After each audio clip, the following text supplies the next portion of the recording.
Welcome back to Dancing with the Stars. Quite the semifinals we got going on here. Next up in tonight's second of three demanding rounds, the actress who took 28 points for her Argentine tango in round one.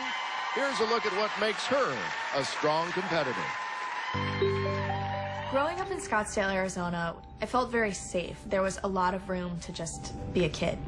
Chelsea was a really creative kid. She loved art. She loved to paint. She loved to draw. She was very creative. I loved singing and performing, so instantly my parents enrolled me in the local youth theater. I met the lovely Miss Chelsea Kane at Valley Youth Theater. All the boys had crushes on Chelsea, and I could see why. Chelsea is just born to be on stage. Chelsea, sexy, sexy!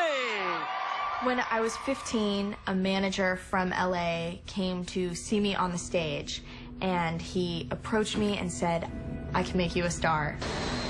So Chelsea did a pretty good sales job on me about taking her to LA and meeting this manager. When we arrived at his office, my first concern was it wasn't really an office. It was in the basement of a hotel in the laundry room.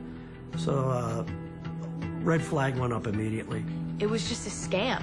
All my dreams kind of crashing down around me. But I said, look, we're here for a week. Let's see what happens. If you get a job, we'll discuss it and you can stay. But otherwise, we're going home. It was like, I can't go home now. I just have to figure out a way to make it all worth it. The first time I met Chelsea, she auditioned for Jonas, and she walked in the room, and she actually just lit up the room with her energy, and she got the audition like the first day. That was when she really felt like, I made it. I really made it.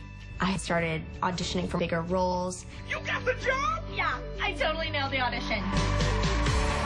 1.5 minutes of pure afterglow. For a little girl that started out dressing up and putting on too much makeup and performing around the house, what a dream come true to be on Dancing with the Stars.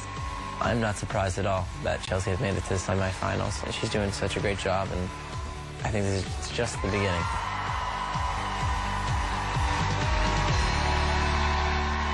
The second song I'm singing tonight is The House of the Rising Sun from The Animals. There is a house in New Orleans. If Haley was a teenager in the 60s and recording, she would have recorded House of the Rising Sun.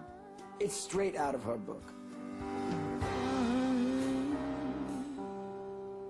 Haley, why don't we have you just come out and start singing it a cappella without any band? You know, just let it sit for a little bit, build a little bit of drama. Yeah. I think people are going to be shocked when they hear her sing. She is interpreting it in a way I've never heard, and I think people are going to love it. There is a house in New Orleans. They call the rising sun, and it's been the ruin of many a poor boy and girl.